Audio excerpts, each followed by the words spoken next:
आखिरकार संत तुम्हें क्या देते, क्या पैसा देते, लौट देते? नहीं, संत केवल एक ही काम करते हैं,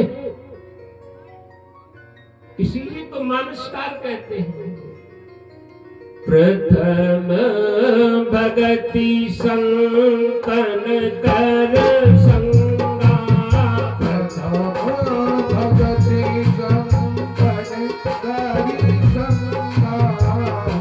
शरीरते मम कथा प्रसंगा, शरीरति मम कथा प्रसंगा।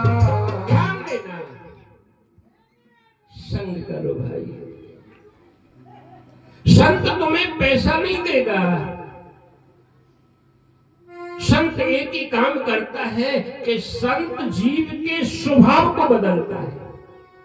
कथा कीर्तन सुना करके, भजन सुना करके वो जीव के स्वभाव को बदलता है। जीव का स्वभाव बुरा होगा तो पाप करेगा, और जीव का स्वभाव अच्छा होगा तो पुण्य कमाएगा।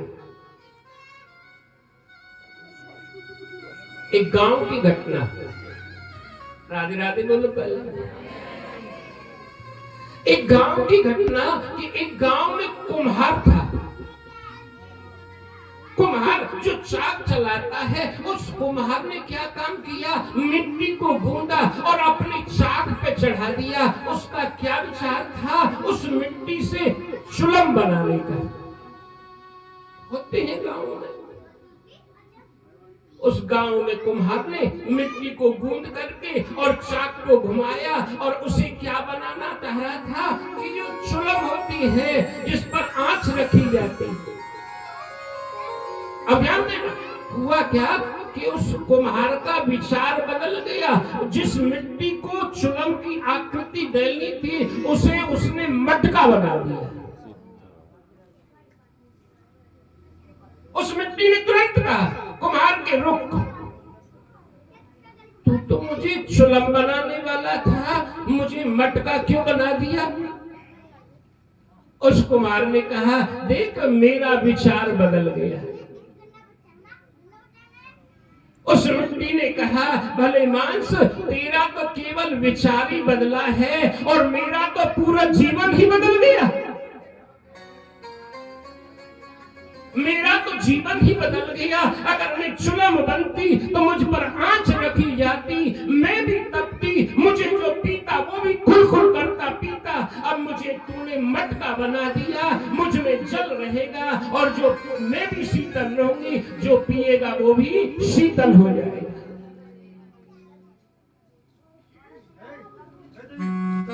संत सत्संग से जीव के स्वभाव को बदलते हैं। सत्संग जरूर करो मेरी भाई बहन। सत्संग का अर्थ होता है सत्य का संग करना।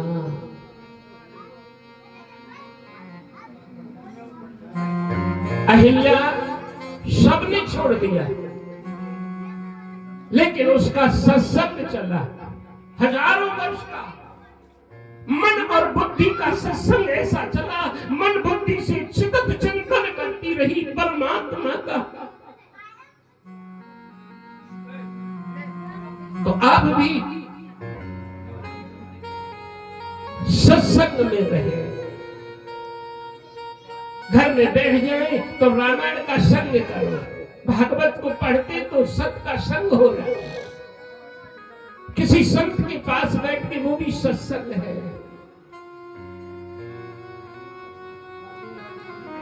तो कथा का प्रसंग आया है भाई बहन। भगवान सुखदेव ने राजा परीक्षित को सबसे पहले साधना के बारे में बताया।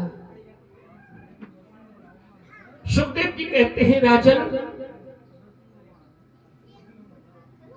कि जितांशनो जित श्वासो जित संघो जितेन्द्रियः। अरे राजा, तू पहले अपने आसन को जीतना।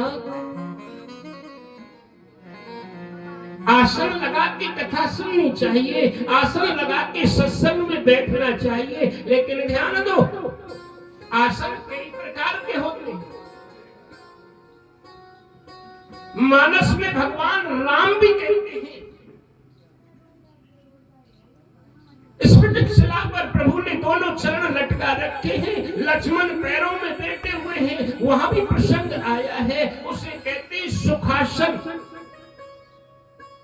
संत कहते हैं चाहे पैरों के लटका करके कुर्सी पे बैठो, चाहे लंबे पैर करके जमीन पर बैठो, चाहे पद्मासन लगा के बैठो, कैसे भी बैठो, जिसमें आपको सुविधा हो, आपका मन परमात्मा की कथा में लग जाए, वही आपका सुखासन है। बोलो राधे। सुखदेव जी कहते हैं राजन जिता सनो जित संगो अपने संग को जीत। और तीसरा सूत्र देते हैं मुनि, कहते हैं जितस्वासो। राजन हर प्राणी को उसकी श्वास गिन के मिली है, तू चिंता क्यों करता है? तुझे कोई नहीं मार सकता, जब तक तेरी सांस बाकी है तुझे कोई मार नहीं सकता, और सांस खत्म होने पर तुझे कोई डॉक्टर बचा नहीं सकता। जितना श्वास हो, साधना में श्वासें बढ़ती है, भजन करने में श्वास बढ़ती है, भोग में सांसें खर्च होती है और योग में सांसें बढ़ती हैं। अतः भोग से योग कर जवानी में। जो हमारे बचपन में संस्कार आ जाएगा वो पीछे तक काम देगा। आप लोग घर से जा रहे गंगा स्नान करने, चलो जी गंगा जी स्नान कर, हमें जमा लियो थैला, अपना बैग जो भी है। अब ध्यान देना, तुमने अपने थैला में बैग में जो कपड़ा वस्त्र नीचे रखा है और गंगा जी में पहुंच गए और आपने बैग खोला, तो वो कपड़ा कब निकलेगा? जब ऊपर के हट जाएंगे। जो सबसे पहले आपने वस्त्र जमाया था बैग में, वो गंगा जी पर तीर्थ में गए, निकाला तो सबसे पीछे निकलेगा। जीवन में बचपन में डला हुआ संस्कार अंत तक काम आता है। इसलिए संत कहते हैं अतः भोग से योग कर जवानी में।